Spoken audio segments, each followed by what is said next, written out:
Why is it we don't have any idea what the deals are that the president says he's after? Tariffs are on, tariffs are off. And he says, they're coming to the table. We're going to make a deal. It's going to be a great deal. It's going to be a really big deal. Be the best deal ever. The problem is we don't have enough time to cut all the deals that we're cutting. Well, what are the deals? I think I know some of what the U.S. wants. But I think you would be the only one. You're going to poke holes in it. All right, go ahead. From what I've read, we want to shrink trade deficits with a lot of countries. And that makes sense to me. Well, that's been an argument for instituting the tariffs in the first place. Yep. So that I understand. Okay. But in rehearsal, we were talking a little bit, and you said, yeah, but that doesn't make sense. What about these countries out there that we don't really have trade deficits? Yeah, I mean, you're stealing my argument. I was going to hit you with that, but no, go ahead. No. Head me off at the pass. What is it? So there's another issue, too. If you're Vietnam in the U.S., for instance, okay, the U.S. cannot – I want to make sure to get this right. I was terrible at econ. The U.S., much bigger country, much bigger importer than exporter to Vietnam. Like, if we tried to send as much to Vietnam as they sent to us, Vietnam would be swimming in a sea of debt, wouldn't they? Like, they can't afford to pay for all the stuff that we buy from them. Yeah, but that just doesn't mathematically math. The other thing, too, that I have difficulty with when it comes to this tariff stuff is the tariffs are on hard goods. Okay. All right. So I'll give you an example. I have to do my least favorite thing in the whole wide world today. Shop. I have to go shopping. Grocery shopping. Hate it. It's not. It's the people that I have to. It's always people that just parking their cart sideways and that. And I'll tell you what, I overpay because I'll go to the grocery store instead of going to Costco because I can't even stand that. It just makes me crazy. One of the big differences between you and I love shopping and you hate it. So I'm going to go to. I'll go to Safeway and then I check out.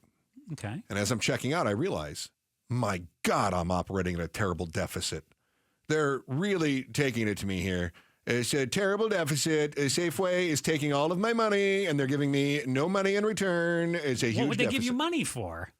We have to figure this out. Like, you're going to do a podcast for them while you're shopping? So that's it. That's it. I don't have any tangible goods that I sell. I don't manufacture. I'm not retail. I have what's known as an intangible or intellectual property. That's what we do, right? You do have your maple syrup, but I see your point. Stop. Yeah. We have nothing tangible of value. Yeah. All right. It's no different than an author, right? It's no different than a musician. What does Katy Perry have to sell? She's a firework. That's it. So the trade deficit is always going to be in that vein. I'm always going to be operating at a trade deficit with Safeway. Always. Oh. Always. That said, Safeway might want to do some advertising. They're going to call the radio station. And is the radio station buying groceries? Everybody who works at the radio station is buying groceries. Is the radio station buying groceries? No, they are not. Okay, so Safeway is operating, if they're buying advertising, at a trade deficit with us. They're giving us money. And what are we giving them? We are giving them advertising. Advertising, right? But that's different. That's a deficit. It is different. But then the radio station is paying me, and what am I paying the radio station? Nothing. The radio station is operating at a deficit with me. Yeah, you're laboring for them. But you've just created the circle, right? So that's how trade works. So when you've got Great Britain and you've got Australia that are operating at trade surpluses, we're buying more from them than they're buying from us. But they have to buy more from, say, China than what China is buying. You see what I mean? So this is how trade works. But there are also intangibles, intellectual properties. There are arts, culture, these sorts of things that are not tangible, they're not tokens for trade. Yeah. Okay. So I don't know what it is that the president seeks when he says, I'm going to make a good deal. What is the deal you're making with Britain? It seems like, so with Britain, one of the things that I got is that it seems like they want a number of other countries, Britain potentially being one of them, to match the tariffs that the U.S. has on China. To try to... Why is that in their best interest? Why is that in Britain's best interest? Yeah. Well, if they want stuff from the U.S., they might see it as the best way to go. So basically, we're bullying them. Yeah. Okay. Or, yeah. Same thing with Australia. Like, listen, we want you to damage your trade reputation with other nations in order to benefit us. We want you, Australia, to make America great. We want you, Great Britain, to make America first. Yeah, Mexico and Vietnam, one of the things with them is the U.S. is trying to get Mexico and Vietnam to not import stuff from China and then pass it on to us and say, oh, it's actually from Mexico. No, it's from China. Yeah, of course. This is how a number of countries have been getting around other tariffs for years. Which means it all comes back to China, too. China, which is why it's a trade war. Yeah. And it's a world war trade war. Mm-hmm. That's what's happening. Because you've got other countries swept up in it, and we're trying to bully them or get them on our side so that we can triangulate and stick it to China. Has Trump said any of the things that you just said? Or are you speculating? In the article that I read, I did not see one quote from Trump. Okay. It was all guesses. Speculative. Completely speculative. Yeah. There's nothing about what you just said that is anything more than we think maybe this is what he's thinking, but I learned years ago, don't try to guess at what President Trump is thinking. Well, right when I walked in the room and the show was getting ready to start, I saw a quote from him that said he's very flexible. There may be an advantage to him being as opaque as what he's being with these deals. Because being mysterious may have advantages. Consider this for a moment, all right? Imagine you are about to go into a negotiation for a contract with your boss. Okay. All right? You have an idea of what you want out of that contract. The boss maybe has a ballpark, right? You kind of feel each other out. Mm-hmm. Okay. A little bit of chess. A little bit, right?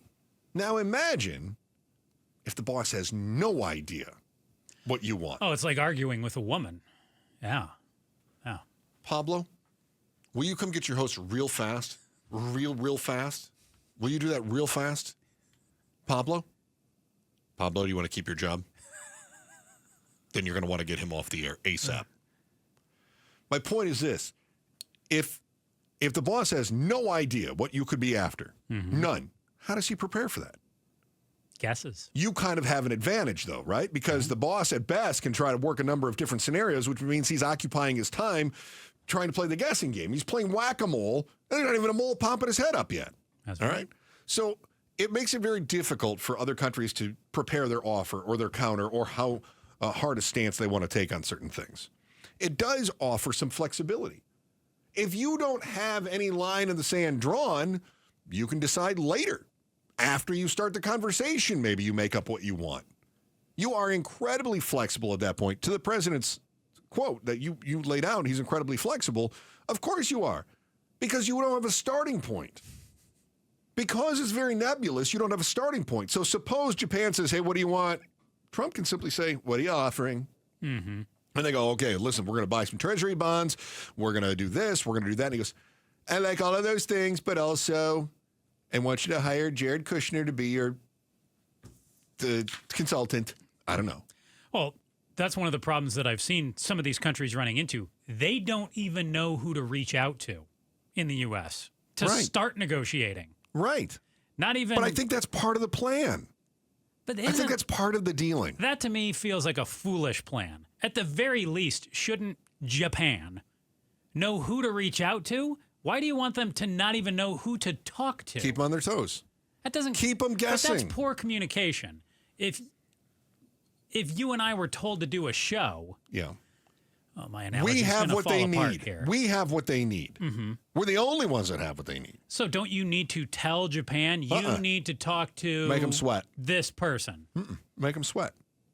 Well, aren't we the ones sweating too, though? Is the stock market roller coasters every day? It's been up the last 3 days, so a little bit. A little bit's better than down a little bit. But it was down a lot bit. It's still down for the year. I know, but I think he can let this sweat for a while. I think he can do that. Yeah. Let me also make one real quick point here, too. Yeah. If there are no expectations of what the deal is, if he says, we're going to get this deal, we're going to stop all fentanyl from flowing in from China. Great. Right? Suppose he says that. Mm-hmm. And then suppose that we reduce the tariffs on China and we don't see fentanyl reduced. Or let's say it's not eliminated. Let's say it's reduced by 50%, which I would consider a win, right? But then we're able to say, you didn't do what you said you were going to do. You didn't follow through. You didn't make the deal. So if he doesn't tell us what the expectations are, we can't hold him to a standard. From a political standpoint, wouldn't that be nice if you could operate with carte blanche? Whatever I do is a win. Sure. Whatever I get is more than we had, and now I've won. I've won the trade war. You didn't even know what victory looked like until I showed you. I think there's an advantage in not telling people. There definitely is. My pushback on that would be, what's the stock market going to do here? And if we're sitting in a recession, if fentanyl's down, I think a lot of people who are voters are going to say, yeah, okay, you can say you won, but my checkbook says I lost. Thanks for watching The Chris and Joe Show. Click to see more from Chris and Joe and tap the button in the middle to subscribe to KTAR News.